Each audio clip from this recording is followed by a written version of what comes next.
Hi, DelusionDispeller, back to talk to you more about stress and how it affects you. Alright, well there's a couple different types of stress. As I told you, there's positive stress, there's negative stress. Well, there's names for this. Of course, there's names for everything, isn't there? Eurostress is what we call positive stress. Let's talk about that a minute. Positive stress adds enhancing dimension to your quality of life. What might be an example of eurostress? Going to college. You're becoming something. You're getting a degree. You're getting credentialed. Exercise. You're working on your health, your physical fitness, your strength, longevity. Children. Having children is definitely eurostress. The whole pregnancy thing, going to appointments, making sure you're okay, baby's okay, then the birth, and then all of the stuff of raising children. That's eurostress, positive.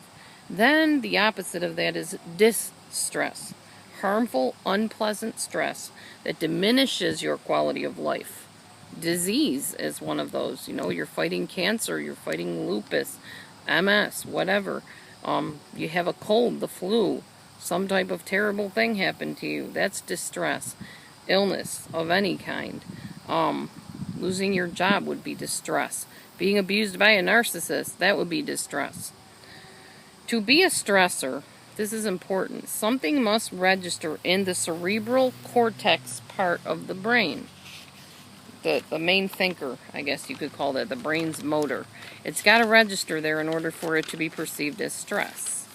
Which is why certain types of techniques work to get rid of your stress. Makes sense, doesn't it? Alright. So, it's not just that the idea of, oh, well, somebody died, or I'm going to school. It's not that registers. It's the ideas around those things. So, say you're going to college. The way it registers in your cerebral cortex is, okay, I'm going to college. What's going to be expected of me? I got to get books. I've got to get writing instruments like pens, pencils. Gee, I don't know. Can I use a calculator? Do I need to get a calculator? Do I need to dress a certain way? Is it a private college or is it a public college? Can I wear what I want? Who will I meet there? There's lots of people there. Will I be comfortable around those people? Are there dangers involved in going to college? What do they expect of me as far as grades? Do I have to measure up to a certain grade level? How much is it going to cost? How many loans am I taking out? How long will it take me to pay back these loans? You can see how the brain would register all of that as very distressful. And I'm sure many of you watching this have gone through that. Alright, there's something called General Adaptation Syndrome, GAS. What that is it's a sequence of physiological responses to the presence of a stress or something that causes you stress. And this is what your body does. I'm not going to get into all the details, but I am going to tell you basically what happens. There are 3 different stages of going into stress. And one of these is your endocrine system basically is the first thing affected. It is your main system that is affected by stress. It secretes hormones, the fight or flight hormones, into your bloodstream. And it gives you the energy you need to get out of dodge or fight back or take action. That's your endocrine system. That's where some people say you have taxed adrenals. That's part of the part of the endocrine system. Your adrenaline. That's what gets you up and going, or that's what gets you fighting. Your hypothalamus is something that is a part of your brain that figures everything out.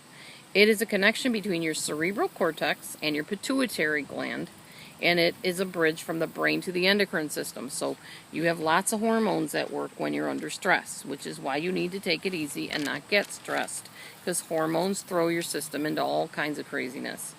Your pituitary gland is the master gland of the endocrine system.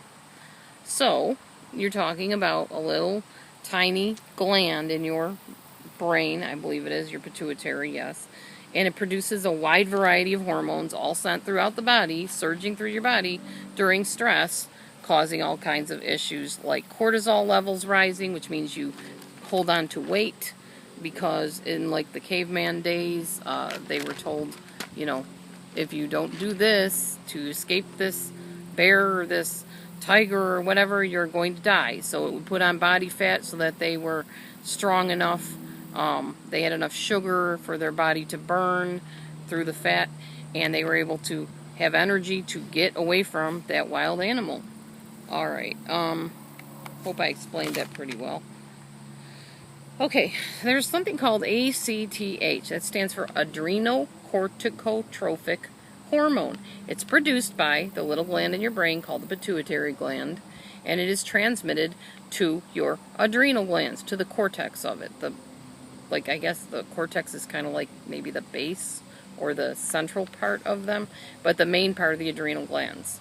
And what happens is this stimulates production and release of corticoids. Now, I don't know exactly what corticoids are. I know that everything that is secreted into your adrenal glands causes your heart to pound, it causes you to be upset over things, it causes you to get excited, it causes you to run, it causes you to jump, it causes you to freak out. Your adrenal glands are paired little triangular glands at the top of your kidneys. These are what produce the corticoids from the ACTH we talked about. And they produce epinephrine. So if you're trying to lose weight and you're taking like these wonderful drugs that stimulate your heart so that you're burning off calories, you can have some major issues going on in your body. You don't want to overstimulate your endocrine glands. But stress also does this. This is why, again, you need to learn to chill out.